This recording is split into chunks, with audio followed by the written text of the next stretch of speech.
Good morning class, मैं Vipin sir, आप सभी को प्यार भरा नमस्कार। चलिए मैं बात करता हूं कि आज अभी तक मैंने कितना चैप्टर मैं द्विघात बहुपद में क्या क्या पढ़ा दिया। एक बार उसको देख लेते हैं कि क्या क्या हमने पढ़ा दिया। तो देखिएगा, जो द्विघात बहुपद में हमने क्या क्या पढ़ा है तो समझने का प्रयास कीजिएगा। हमने सबसे पहले बताया था कि द्विघात समीकरण होता क्या चीज़ है। तो मैंने सबसे पहले बात किया था कि द्विघात जो होता है आपका द्विघात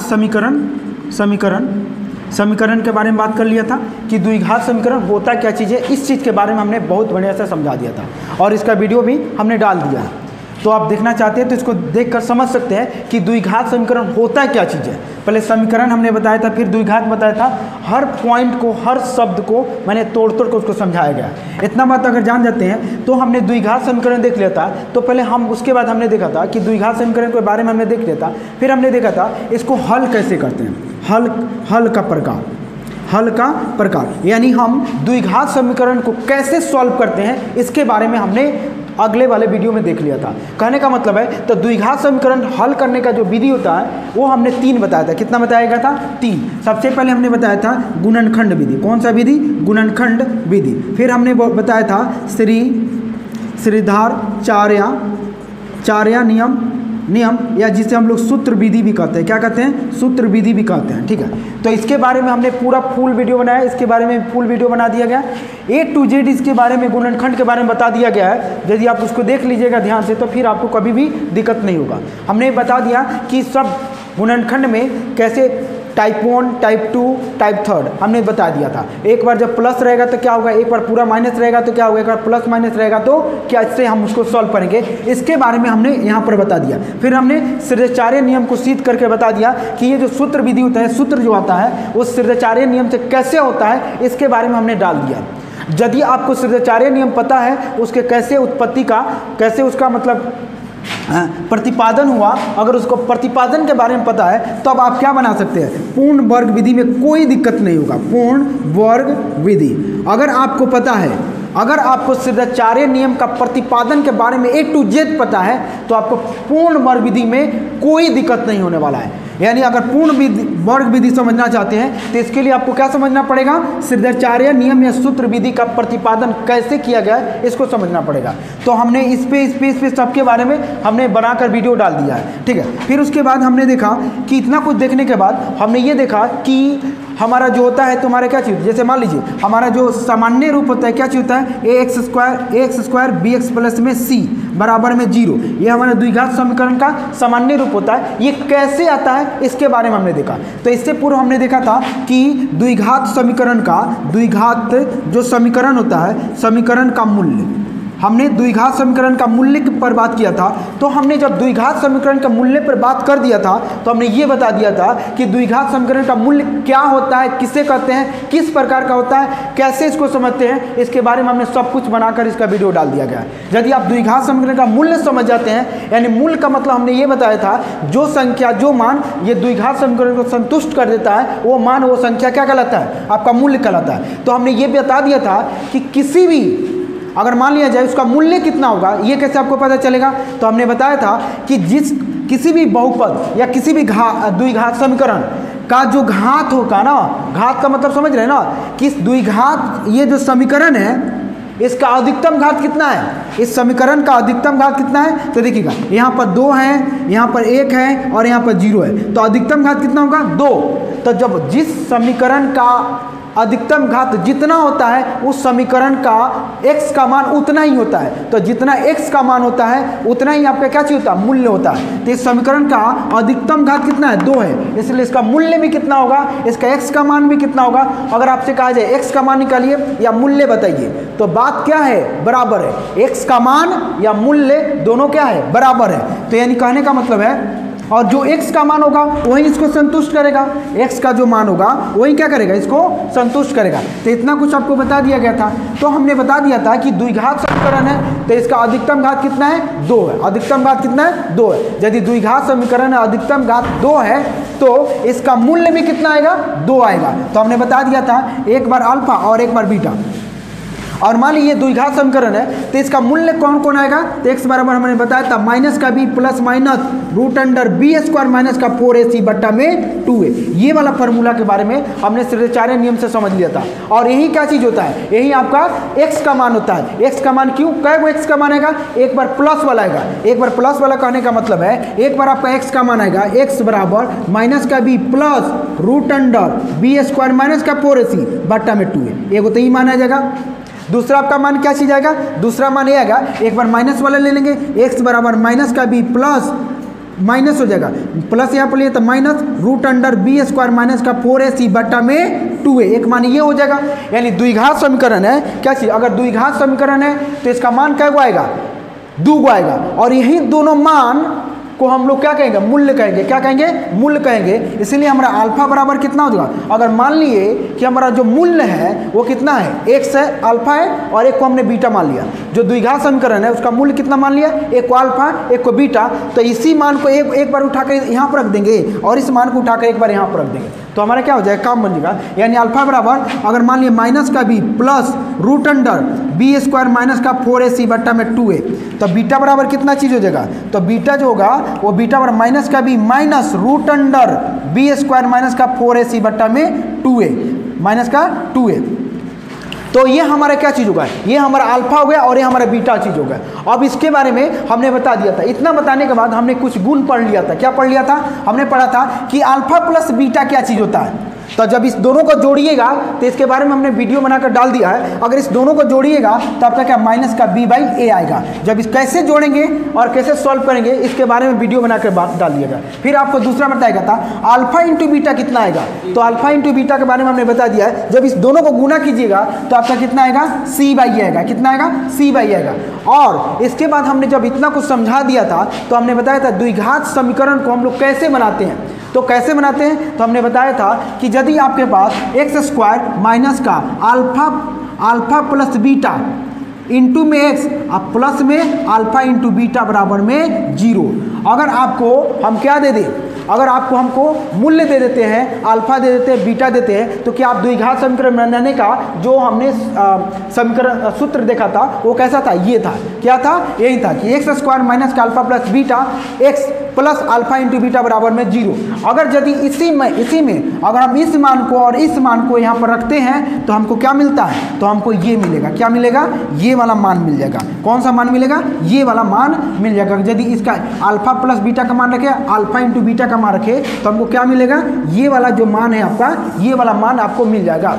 पहले बात बताइए, हमने अभी तक इतना कुछ देख लिया है, साथ ही साथ हमने बहुत सारे प्रॉब्लम को भी देख लिया है। जैसे मान लीजिए आपको कहने देखा, जैसे हमने कहा कि गुणनखंड विधि से कैसे सॉल्व करते हैं, इसको देख लिया है। पूर्ण वर्ग विधि से कैसे सॉल्व करते हैं द्विघात समीकरण, इसको देख लिया। हमने श्रेष्ठाचार्य नियम को उपयोग करके कैसे सॉल्व करते हैं, ये देख लिया। हमने ये भी देख लिया कि बताइए कि आपको कोई द्विघात समीकरण दे दिया जाता है और आपसे पूछा जाए कि बताइए उसका मूल कैसा होगा, मूलों की प्रकृति कैसी होगी, या उसका समीक्षा करना होगा तो कैसे होगा, अवकलन करना होगा तो क्या होगा। तो जब भी आपका समीक्षा, अवकलन या उसके प्रकृति का बात करेगा तो आपको क्या निकालना पड़ेगा, डी। और इसी को बोला गया था, एक चीज़ हमने और पढ़ाया था, ये देखिए, ये जो यहाँ पर होता है इसी को, इसके अंदर वाले को क्या कहते हैं, डी कहते हैं। डी का मतलब होता है डिस्क्रिमिनेंट, यानी कहने का मतलब है कि विवेचक या विवेक्तर होता है। यानी इसी डी का, अगर अब डी का प्रकृति ही डी ही बताता है कि आपका जो द्विघात समीकरण होगा ये अल्फा और बीटा का मान कैसा आएगा। द्विघात समीकरण का अल्फा और बीटा का मान कैसे होगा, कौन बताएगा, ये डी बताएगा। कौन बताएगा, डी।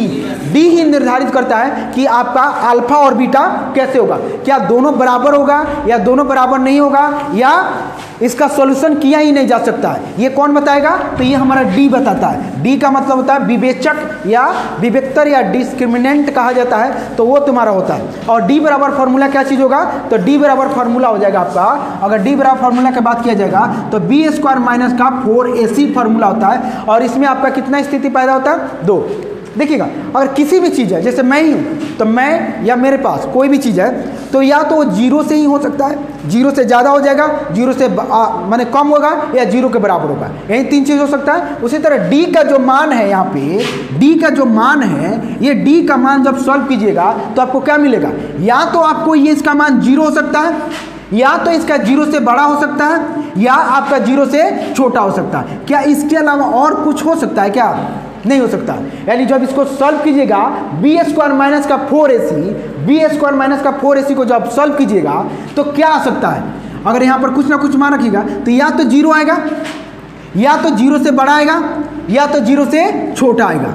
तो यही 3 स्थिति हो सकती है। तो जब देखिए अगर आपका 0 से बड़ा आता है, अगर बड़ा आएगा तो उसका मान वो क्या होगा? वास्तविक मान होगा। यानी क्या चीज होगा? वास्तविक होगा। और कैसा होगा? असमान होगा। कैसा होगा? असमान होगा। जब अगर d का मान क्या चीज होगा? d का मान बड़ा आएगा, क्या आएगा? जब d का मान आपका बड़ा आएगा तो क्या चीज होगा? वो क्या चीज होगा? वास्तविक होगा। और साथ ही साथ क्या चीज होगा?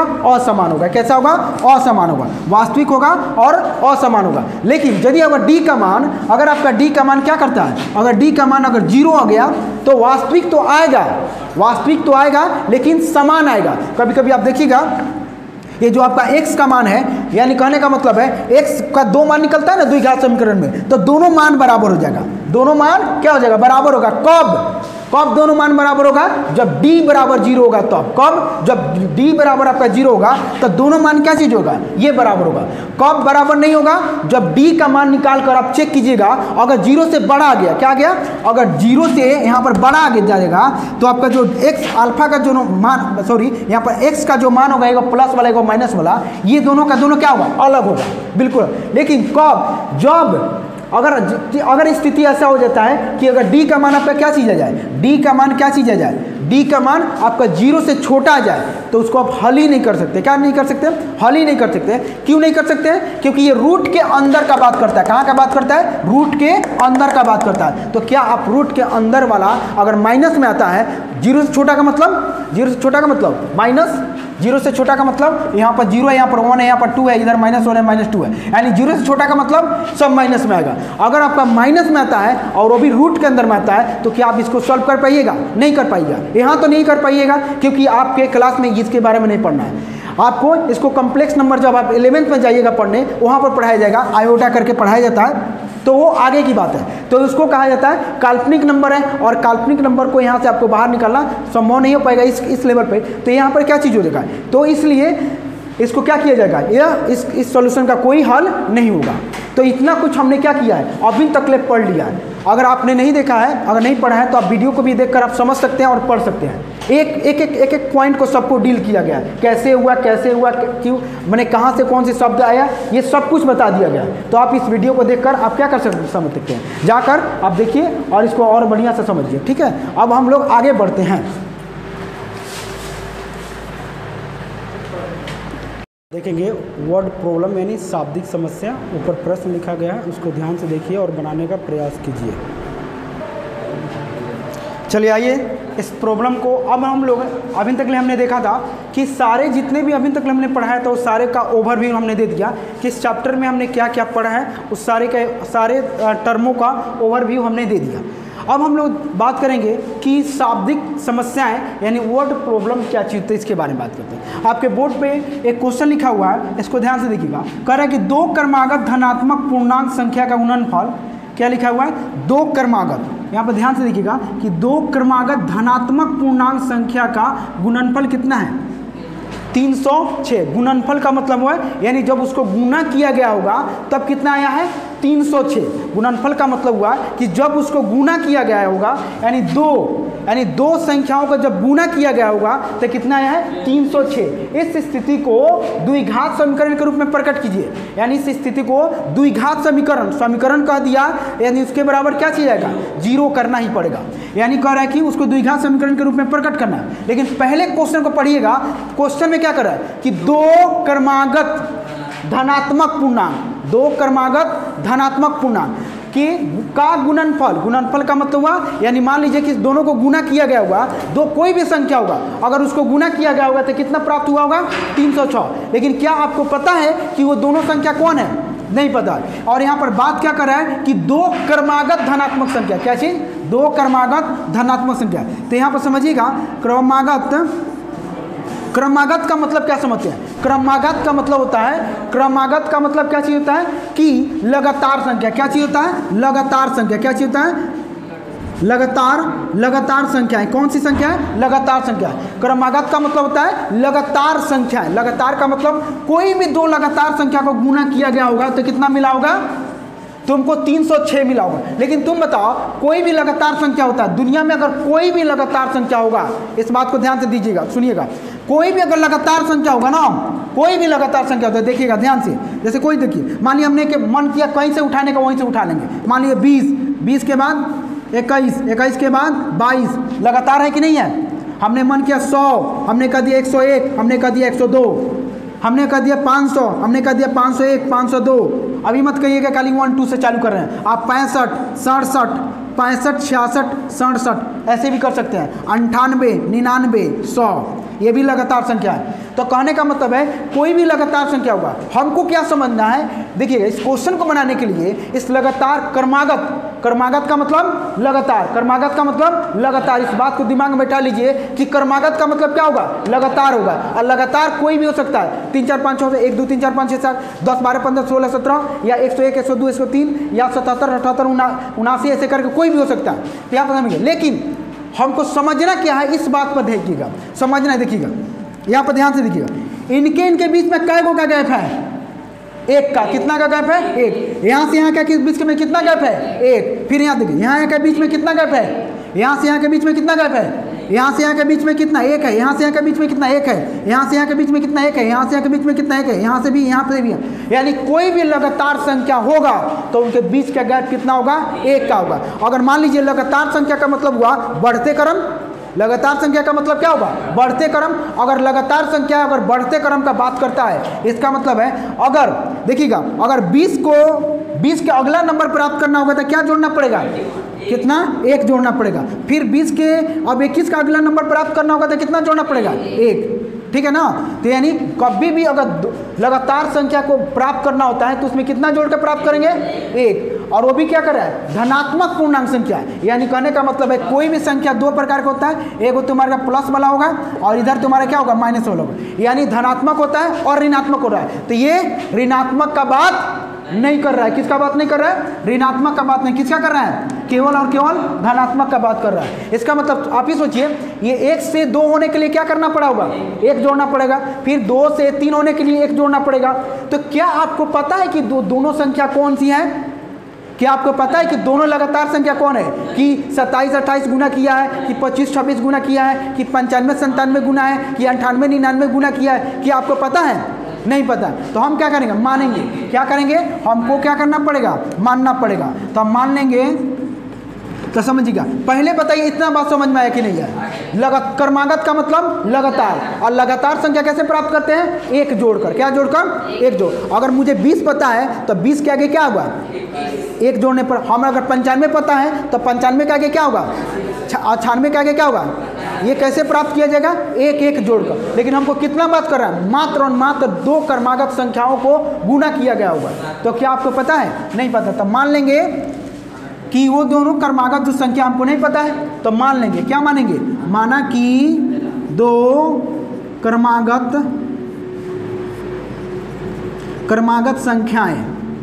संख्याएं बताइए। अगर आपका एगो x मानते हैं तो दूसरा क्या हो जाएगा? एगो अगर x मानते हैं तो दूसरा कितना होगा? x, और दूसरा कितना हो जाएगा? x और कितना होगा? x प्लस 1 होगा। कितना चीज होगा? x प्लस 1 होगा। बौखे रहोगे। अब इन क्या समझा रहे हैं कि 1 जोड़ कर प्राप्त करना है ना? तो एक अगर एगो x होगा तो दूसरा क्या होगा? अगर 3 का तो 3 क्रमागत संख्याओं को गुना करने पर तो एगो x और दूसरा कितना? x प्लस 1, और तीसरा कितना हो जाता है? x plus 2। खुद ही देखो ना, यहाँ पे देखो, इसको यहाँ पे प्राप्त करने के लिए कितना जोड़ा गया है? 1। यहीं से इसको प्राप्त करने के लिए कितना जोड़ा जाएगा? 2। और फिर इसके आगे प्राप्त करने के लिए 3, फिर इसके आगे प्राप्त करने के लिए 4। तो उसी तरह x, तो x plus 1, x plus 2, x plus 3, x plus 4। अब जय को कहे तय गो। अब इन कई को बात कर रहा है? 2 गो। तो दोनों क्रमागत संख्या प्राप्त हो गया। अब इन 2 को कहेगा तो 2 को, 3 को कहता तो 3 को ले लेते हैं। अब प्रश्न से क्या कर रहा है बताइएगा? प्रश्न से आपका क्या कह रहा है? प्रश्न से क्या कर रहा है बताइए? पहले बताइए क्रमागत का मतलब समझ में आया कि नहीं आया? क्रमागत का मतलब समझ में आ गया। आज के बाद से कभी पूछेगा क्रमागत संख्याओं का गुणनफल, क्रमागत संख्या का योग, क्रमागत संख्याओं का मतलब उनका घटाव, कुछ भी कहेगा तो क्रमागत का मतलब दिमाग में आना चाहिए कि लगातार संख्या का बात करता है। तो क्या आपको लगातार संख्या पता है? अगर पता है तो ठीक है, नहीं पता है तो मान लेंगे। एक को पहले का मान लेंगे तो क्या दूसरा नहीं निकल जाएगा? दूसरा आराम से निकल जाएगा। क्या जोड़कर? एक जोड़कर। और प्रश्न क्या कर रहा है कि इनका गुणनफल क्या कर रहा है? गुणनफल कर रहा है। क्या कर रहा है? गुणनफल। यानी इसका मतलब गुणनफल का मतलब है कि दोनों को क्या कीजिए? गुणा कीजिए। इसका मतलब है दोनों को क्या कीजिए? गुणा कीजिए। क्या कीजिए? गुणा कीजिए। दोनों को क्या कीजिए? गुणा। तो आपको कितना प्राप्त होगा बताइएगा? कितना प्राप्त होगा? 306 प्राप्त हो जाएगा। बस यही तो कर रहा है क्वेश्चन। कह रहा है कि दो क्रमागत धनात्मक पूर्णांक संख्या का गुणनफल 306। गुणनफल मतलब गुणा करने पर कितना प्राप्त हो जाएगा?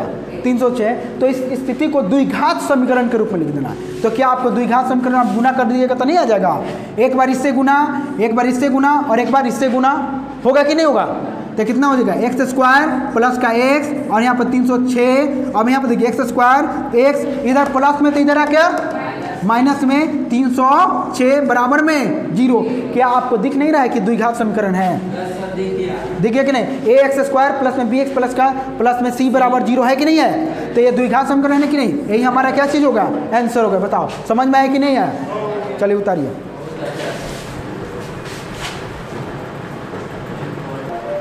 एक और ही बढ़िया सा क्वेश्चन है, इसको ध्यान से देखिएगा और इसको थोड़ा सा हम आपके लिए जूम कर देते हैं ताकि आपको समझ में आएगा।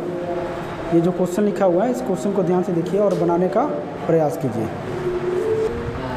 आइएगा इस क्वेश्चन को समझ, चलिए देखिएगा बोर्ड पे, आइएगा समझिएगा। यहाँ पे आए, चलो बोर्ड पे ध्यान से दो। यहाँ पे देखो क्या कहा जा रहा है कि दो धनात्मक पूर्णांकों का वर्ग, पूर्णांकों के वर्ग, दो धनात्मक पूर्णांकों के वर्गों का योग। इतना बात तो पहले मीनिंग समझिए। कह रहे कि दो धनात्मक पूर्णांकों के वर्गों का योग, यानी कोई भी धनात्मक संख्या होगा और उसके कोई भी धनात्मक संख्या उसका वर्ग किया हुआ। वर्ग का मतलब हुआ स्क्वायर। यानी मान लीजिए इसको अगर कोई भी संख्या होगा, जैसे 2 का स्क्वायर, मैंने एक बात करते हैं, मान लीजिए x स्क्वायर और कोई भी एक और संख्या होगा उसका अगर स्क्वायर किया गया होगा, मतलब कहने का मतलब है यहाँ का स्क्वायर प्लस में यहाँ का स्क्वायर का अगर किया गया होगा और इसको दोनों को जोड़ा गया होगा तो कितना प्राप्त हुआ है? 117। कहने का मतलब है कि अब देखिए यहाँ पर कुछ ना कुछ होगा, यहाँ पर कुछ ना कुछ होगा, दोनों को वर्ग करके जोड़ा गया है तब जाके कितना प्राप्त हुआ है? 117। यानी कह रहे हैं कि दो धनात्मक पूर्णांकों के वर्गों का योग, किसका योग? वर्गों का योग 117 है। तो पहले बताइए क्या आपको दोनों ये संख्या पता है कि ये कितना है, ये कितना है? नहीं पता है, लेकिन हाँ इतना तो पता है कि इनके वर्गों का योग कितना है? 117 है। ठीक है, तो यहाँ पर समझिएगा कि यहाँ पर क्या चीज़ हो जाएगा। अगर एक संख्या पर कितना है? x है, तो x का स्क्वायर, तो दूसरी संख्या का क्या चीज़ होगा? उसके हम क्या करेंगे? तो एक संख्या इतना हो जाएगा और दूसरी संख्या जो होगा इसके स्क्वायर में से इसको घटा देंगे तो क्या दूसरी संख्या का हमको नहीं पता चल जाएगा। और तो इसमें से हम क्या करेंगे? कह रहे हैं कि दो धनात्मक पूर्णांकों के वर्गों का योग 117 है। कितना है? 117 है। तो यहाँ पर तुमको पहले बात समझो, इतना बात समझ में आया कि नहीं है? कहने का मतलब है कि यहाँ पर कुछ ना कुछ होगा लेकिन ये नहीं पता कि क्या है। और फिर उसमें कह रहा है कि तुम्हें बताओ खुद ही, अगर कोई संख्या का अगर होगा और उसके बाद क्या, यदि छोटी संख्या का वर्ग बड़ी संख्या के वर्ग का 4 गुना है, बड़ी संख्या के 4 गुना है के बराबर है, तो छोटी संख्या मान लो कि अगर इसको दोनों को जोड़ा गया तो कोई भी चीज़ मिला होगा, अगर हम इसमें से इसको घटाएंगे तो जो घट जाएगा वो क्या बचेगा? तो एक छोटी हो जाएगा और एक क्या चीज़ होगा? बड़ी हो जाएगा। तो देखिएगा यानी जब दो को संख्या एक बड़ी संख्या मानना पड़ेगा, क्या क्या नंबर है? छोटी संख्या। तो देखिएगा तो कह रहा है कि यहाँ पर क्या कर रहा है कि बड़ी संख्या माना कि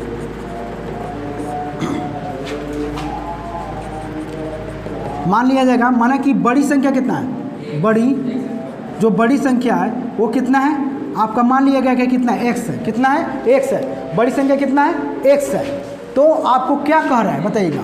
अब आपको कह रहा है कि बड़ी संख्या, आप कह रहे हैं कि दो, अगर यहाँ पर देखिएगा, अगर बड़ी संख्या आप प्लस में छोटी संख्या का दोनों का वर्ग करके जोड़ेंगे तो कितना मिलेगा? कितना मिलेगा? 117। अगर हमको बड़ी संख्या x है तो इधर जाके घट जाएगा, तो इधर आके कितना होगा? x का स्क्वायर, और ये क्या चीज़ होगा? छोटी संख्या का स्क्वायर हो जाएगा।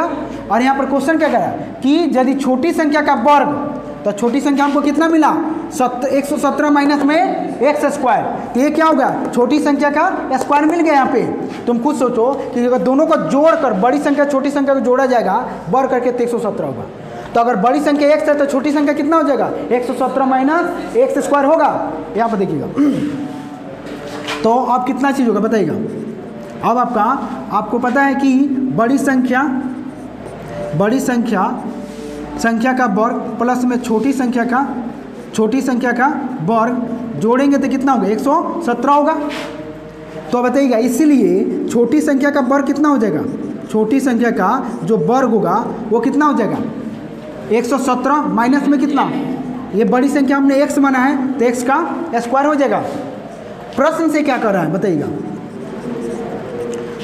प्रश्न कर रहा है कि यहाँ पर देखिएगा क्या कर रहा है कि यदि यहाँ पर देखिएगा कंडीशन कह रहा है, शर्त क्या कर रहा है? बड़ी संख्या में x स्क्वायर होगा। क्या x स्क्वायर हो जाएगा? बड़का संख्या x स्क्वायर हो जाएगा। हाँ तो क्या दोनों धनात्मक पूर्णांकों का वर्गों का जो योग कर है ना, तो पहले तुमको संख्या पता रहेगा तब ना उसका वर्ग करेगा। जब तुमको संख्या नहीं पता है तो वर्ग कहाँ से कर देगा? तुमको पता है कि संख्या कितना है? नहीं पता। तो जब तुमको संख्या नहीं पता है कि उसका वर्ग कैसे, हम करें कि धनात्मक पूर्णांकों का वर्ग, हम करें वर्ग 100, आप कुछ भी बोल दिए तो तुम पूछोगे नहीं किसका वर्ग? 2 का वर्ग, 4 का वर्ग, 5 का वर्ग, 6 का वर्ग, किसका वर्ग पता है? नहीं पता है। तो पहले मान लेंगे कि बड़ी संख्या कितना है? x है, तो उसी का वर्ग, तो हमने लिख लिया यहाँ पर वर्ग। अब यहाँ पर आकर घट गया तो छोटी संख्या का वर्ग हमको मिल गया, यानी छोटी संख्या का वर्ग के बराबर 117 माइनस में बड़ी संख्या का वर्ग होगा। प्रश्न से क्या कह रहा है? प्रश्न कह रहा है कि यदि छोटी संख्या का वर्ग बड़ी संख्या के 4 गुने के बराबर है, यानी क्या कर रहा है? छोटी संख्या का वर्ग, तो छोटी संख्या का वर्ग कितना है? ये क्या है? आंख से नहीं दिखाई दे रहा तुमको?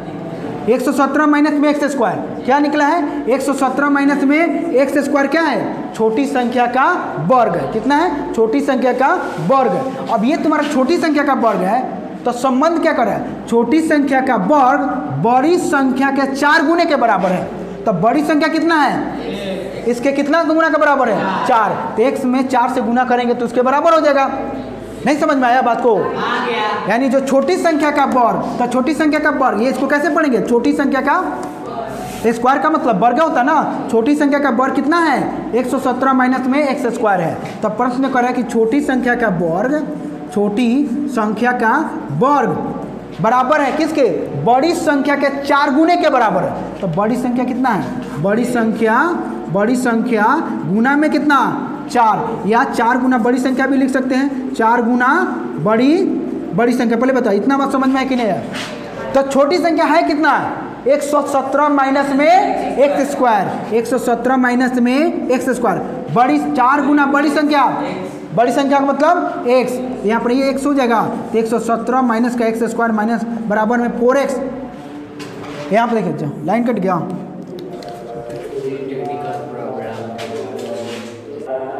चलिए आइए अब हम लोग देखते हैं, यहाँ पर समझिएगा। तो अब यहाँ पर समझिएगा इतना चीज़ हो गया। अब यहाँ पर देखोगे तो यहाँ से जैसे देखोगे तो क्या चीज़ होगा? 117 माइनस का एक्स स्क्वायर बराबर में 4x है। अब ये क्या तुम लिख सकते हो? एक सबको एक साइड नहीं कर सकते हो। अब चलो इसको एक साइड भेजते हैं। तो चाहे इधर होगा 0, 4x, इधर प्लस में 117 है तो क्या चीज़ होगा? उधर माइनस में हो जाएगा, माइनस का 117। ये माइनस का एक्स स्क्वायर है तो प्लस का एक्स स्क्वायर होगा। थोड़ा सा और सजा लेते हैं। एक्स स्क्वायर प्लस का 4x माइनस का 117 बराबर में 0। और इसी को तो हम क्या कर रहे थे? खोज रहे थे। इसी को तो खोजा जा रहा था कि द्विघात समीकरण क्या कीजिए? बताइए इतना बात समझ में आया कि नहीं आया? आया ना सबको? किसको है? क्या प्रश्न बताएं? प्रश्न पहले पढ़ो क्या लिखा है। प्रश्न पढ़ो पहले। प्रश्न क्या लिखा है? यदि छोटी संख्या का वर्ग, तो छोटी संख्या का वर्ग, तो छोटी संख्या वर्ग का मतलब पूरा का स्क्वायर, कह रहा है बड़ी संख्या का 4 गुना है। बड़ी संख्या कितना माने हो? बड़ी संख्या यहाँ पर माना गया है, क्या माना गया बताइएगा? माना कि जो बड़ी संख्या है आपका कितना है? बड़ी संख्या है वो कितना है? x है। तब बड़ी संख्या का 4 गुना है, तो 4 गुना बड़ी संख्या, तब बड़ी संख्या है कितना? x।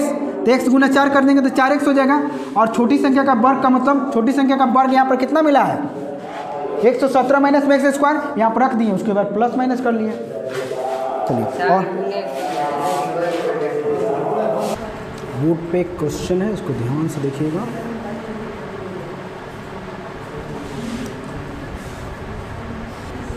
आइए अब देखते हैं क्वेश्चन को, देखिएगा ये क्वेश्चन को। अब यहाँ पर देखिएगा, कह रहा है कि क्वेश्चन क्या कह रहा है आपका?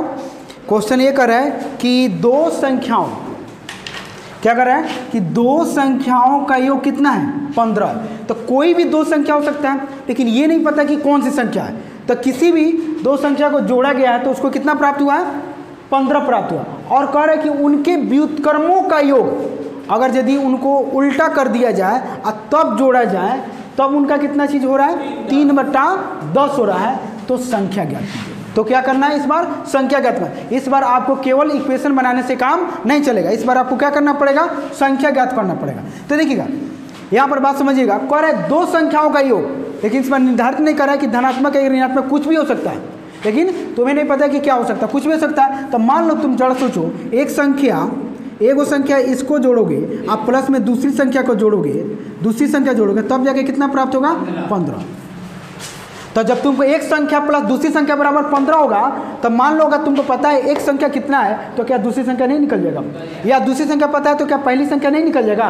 तो किसी एक को मान लेते हैं, जिसको मन कर उसको मान लो। अगर हमने मान लिया कि ये कितना x है, तो क्या दूसरी संख्या बराबर कितना होगा? 15 माइनस में x। अब क्या रहा है? यही तो कह रहा है कि एक संख्या दूसरी संख्या का योग है, तो इस योग से हमने एक संख्या दूसरी संख्या निकाल लिया।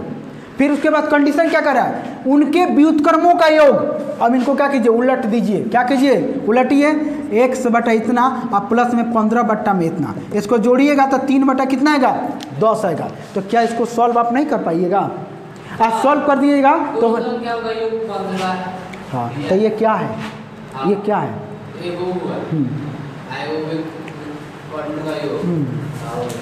बताओ क्या दिक्कत है, बताओ। 1 तुम्हारे घर से आ गया, घर से आ गया 1। व्युत्क्रम का मतलब क्या होता है? अगर ये x है तो इसका उल्टा करेगी तो क्या आएगा? किसका उल्टा पूछ रहा है? उनके व्युत्क्रमों का योग। तो एगो तुम्हारा कितना है? एगो x है, दूसरा कितना है? 15 माइनस में x है, यही है ना दो संख्या। अब इसको भी उल्टो। अब बताओ क्या कष्ट है, कोई परेशानी है? बताओ तो। अब ये दोनों को जोड़ो और कितना मिलेगा? 3/10। यही बात कर रहे हैं ना, तो इसमें भी दिक्कत है।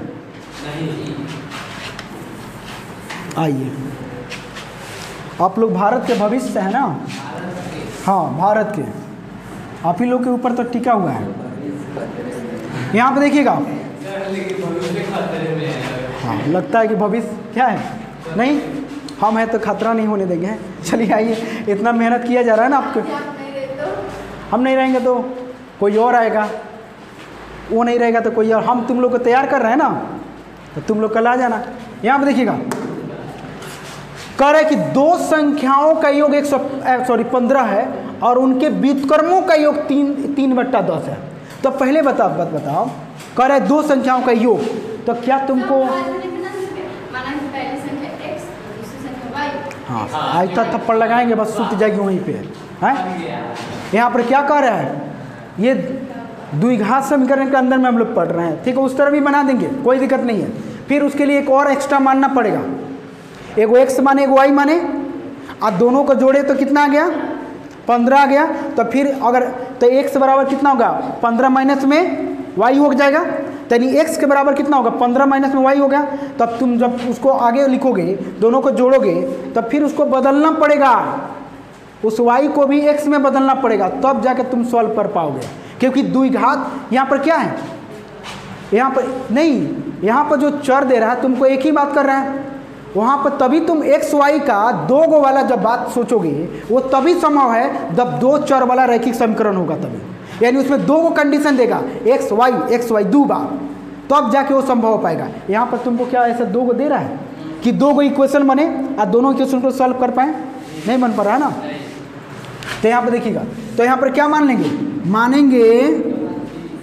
माना कि कोई भी एक पहली संख्या दूसरी संख्या जो मानना मान लो, माना कि एक संख्या कितना है, एक्स है, तो बताइएगा इसलिए दूसरी संख्या कितनी हो जाएगी, दूसरी संख्या, अरे उस तरह भी बना सकते हैं वाई को लेकर, लेकिन उसको फिर से चेंज करना पड़ेगा।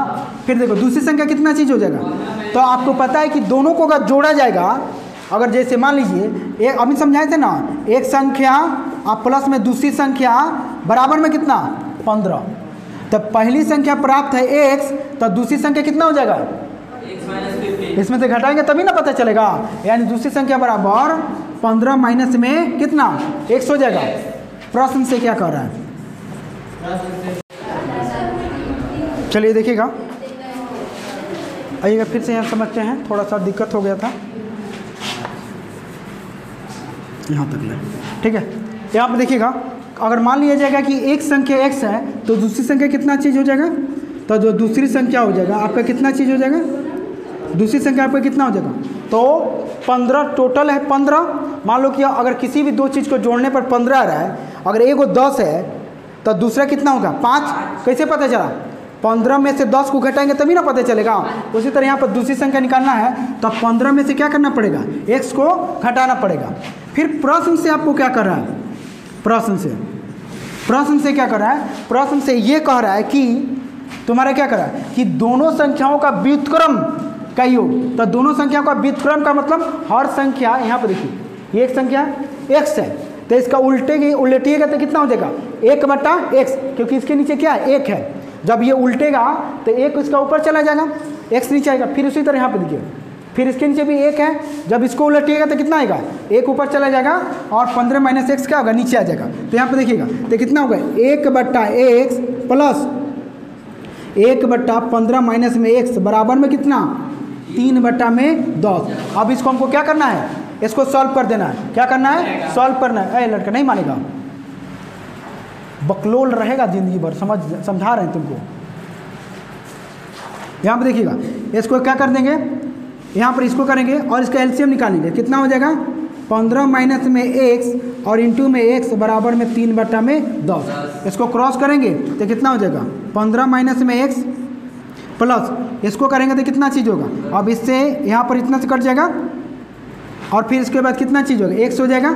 अब इसको क्या करेंगे क्रॉस मल्टीप्लाई कर देंगे, तो इसको करेंगे तो कितना होगा, इसको तो बताइएगा इधर आ जाएगा 10 और इसको पहले जोड़ ही लेते हैं, ऊपर पहले छोटा कर लेते हैं। तो देखिएगा 15 माइनस में x प्लस का x, तो और नीचे कितना चीज़ होगा 15x माइनस का x स्क्वायर और 3 में कितना 10, इसका प्लस इसका माइनस कैंसिल हो जाएगा।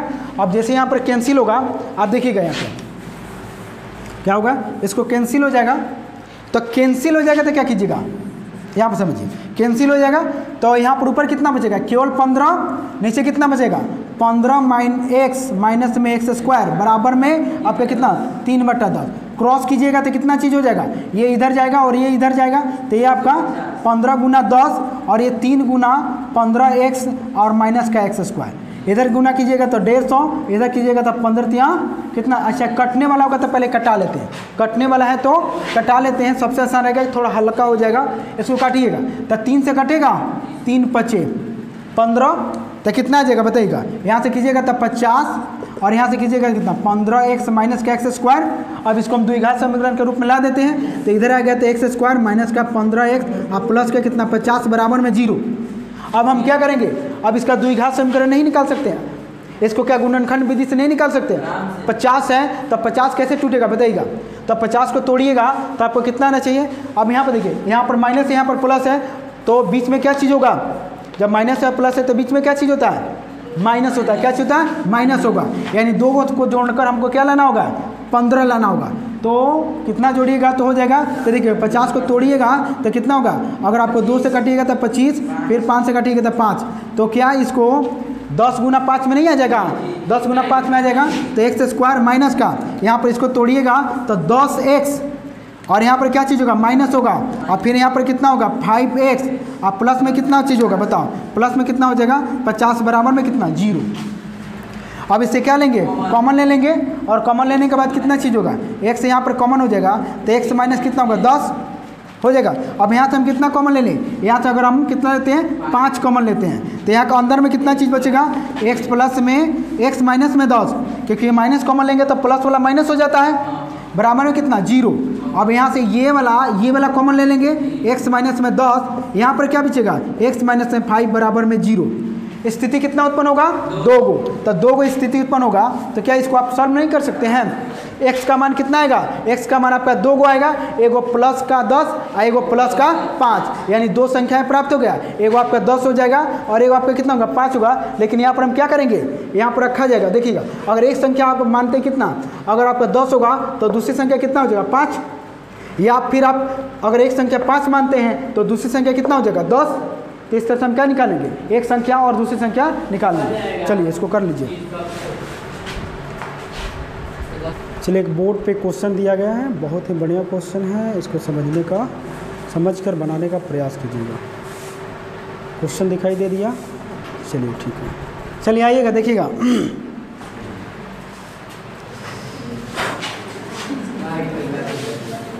मुक्का से मार देंगे, देखो यहाँ पे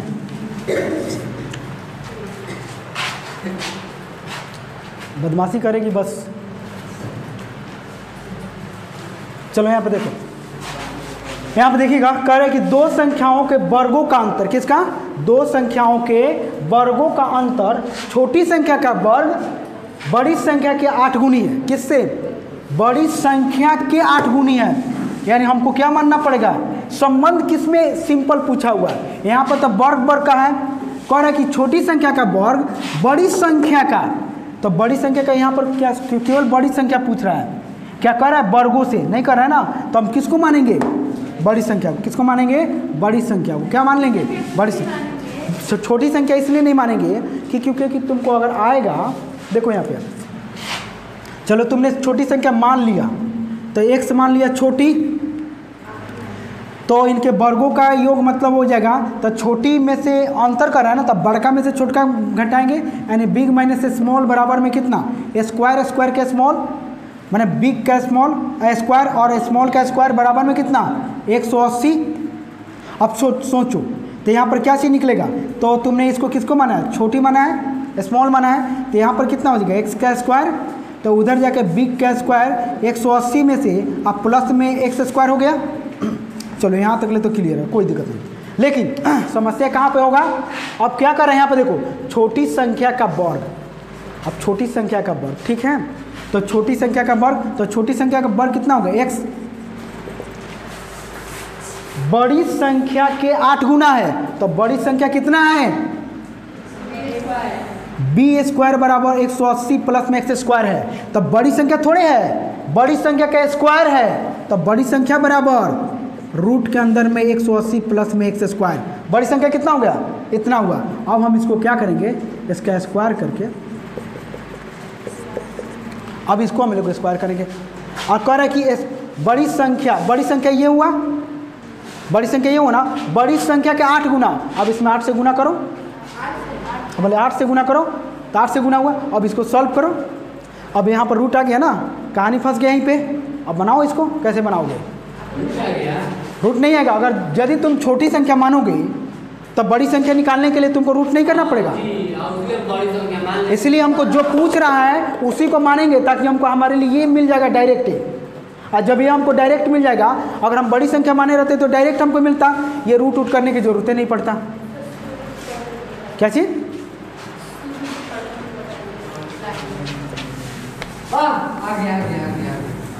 यहाँ पे देखो, यहाँ पे देखोगे कि दो संख्याओं का वर्गों का अंतर, यहाँ पे देखिएगा दो संख्याओं के वर्गों का अंतर, यानी कोई भी दो संख्या उसको वर्ग कीजिए और घटाइए तो कितना प्राप्त होगा 180।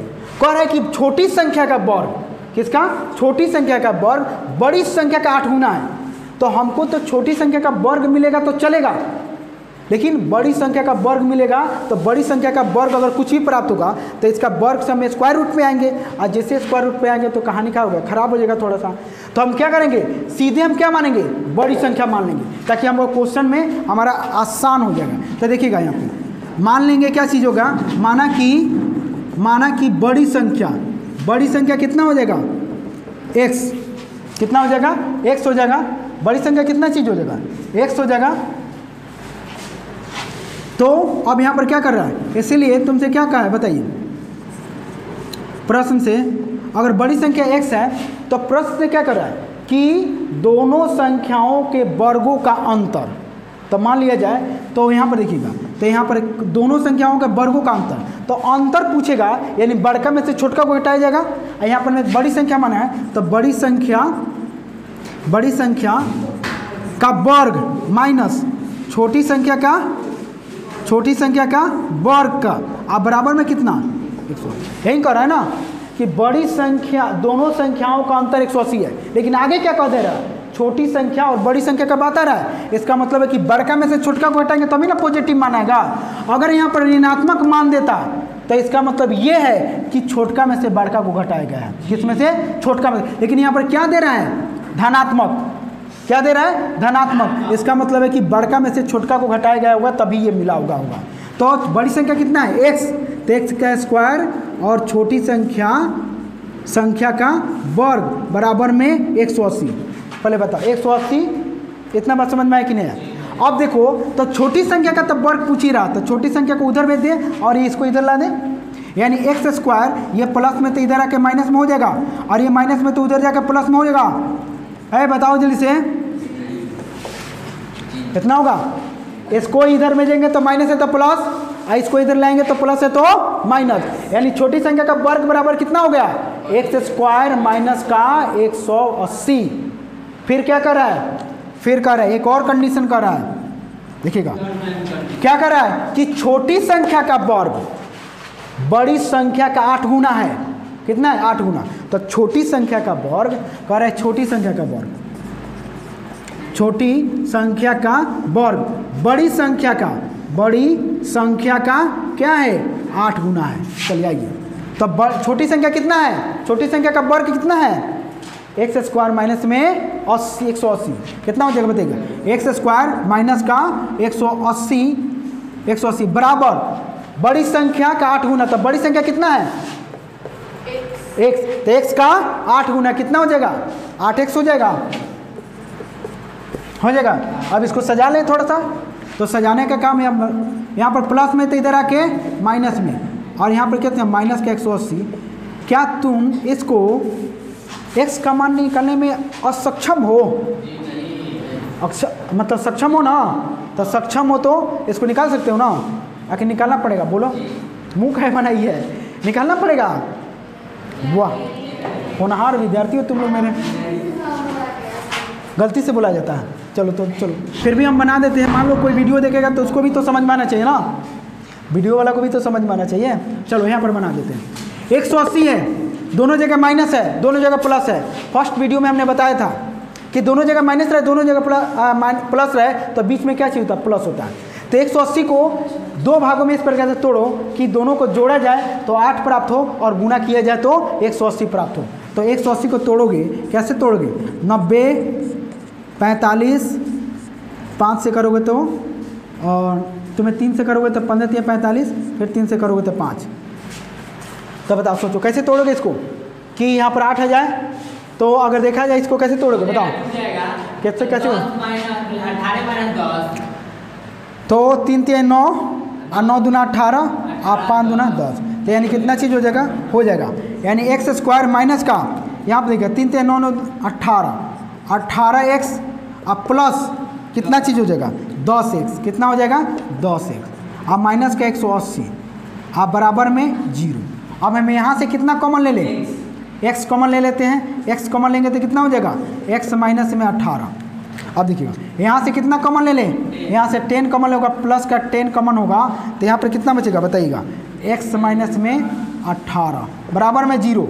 अब यहाँ पर देखिएगा तो इसको कीजिएगा तो यहाँ पर कितना हो जाएगा x माइनस 18 और यहाँ से कॉमन निकालिएगा तो कितना हो जाएगा बताइएगा x माइनस 18 और यहाँ पर बचेगा x प्लस में 10 बराबर में 0। अब क्या तुम्हें यहाँ पर x का मान और y का मान नहीं निकलेगा बताइएगा। तो यहाँ से दो स्थिति होगा x माइनस 18 बराबर में 0 और x प्लस 10 बराबर में 0। तो यहाँ पर x बराबर में 18 और यहाँ पर x बराबर में माइनस का 10। तो हमारा कितना निकल गया अतः बताइए। अतः जो x का मान होगा 18 और माइनस का 10 होगा, 18 और माइनस का 10 होगा। तो अगर अब इसको हम यहाँ पर क्या करेंगे, जो काम कर रहा है मान लीजिए x बराबर अगर 18 है तो अगर तो आप क्या कहते हैं 18 का स्क्वायर कीजिएगा तो कितना होगा बताइए। 18 का स्क्वायर कीजिएगा तो कितना हो जाएगा बताओ, याद नहीं है? हाँ बस हो गया। हाँ निकल हाँ 300 देख रही थप्पड़ 24 होता है। अरे थप्पड़ उलझ जाएगी एक ही बार में। 300 कितना होता है 24। इधर 10 का करेगी तो कितना हो जाएगा 100। तो यहाँ तो दूसरा तो इसका मतलब है कि अगर हम 18 पर गड़बड़ कैसे हो जाएगा तो बोले स्क्वायर गलत बोला है तो क्या क्या चीज। यहाँ पर देखो, यहाँ पर तुम्हारे कितना है बताओ 18 आ गया और 10 हो गया तो 18 और 10 हुआ। तो यहाँ पर अगर मान लो अगर तुम कैसे समझ लिए, पहले छोटी संख्या थोड़ी निकाला गया, लो छोटी संख्या थोड़ी निकाला गया। अगर हमने केवल बड़ी संख्या 18 हुआ तो छोटी संख्या तुमको कैसे पता चल गया कि 10 है। लो हम बोल दिए। देखो छोटी संख्या बराबर कितना का आ गया है, यहाँ पर 18 का आ गया है। अब देखो बड़ी संख्या कितना 18 है, तो 18 अगर बड़ी संख्या है तो इसको 18 का स्क्वायर करोगी तो 324 होगा और 324 में से 180 घटाओगी कितना आएगा बताओ। तो यहाँ पर 4, यहाँ पर 8 4 12 और यहाँ 2 में से 1 और फिर इसका स्क्वायर करोगे कितना 12, कितना हो जाएगा 12 होगा। यानी आप देखोगे जब 12 होगा यानी अगर बड़ी संख्या 18 है तो छोटी संख्या कितना होगा 12। दोनों का स्क्वायर करो तो स्क्वायर करके जोड़ो, इसका कितना होगा 324, इसका 144, घटाओ इसमें से घटाओ अंतर कर रहा है ना, अंतर में 180 आना चाहिए, घटाओ तो 0 8 4 12 180 नहीं आ गया। यानी 18 पर तुम्हारा क्या चीज़ होगा 18 हो गया तो हो जाएगा ठीक है। तो कितना हो जाएगा अगर तुम तो हो जाएगा ना। अब इसके बाद कर लोगे ना बताओ। चलिए अब इसको बना लीजिए।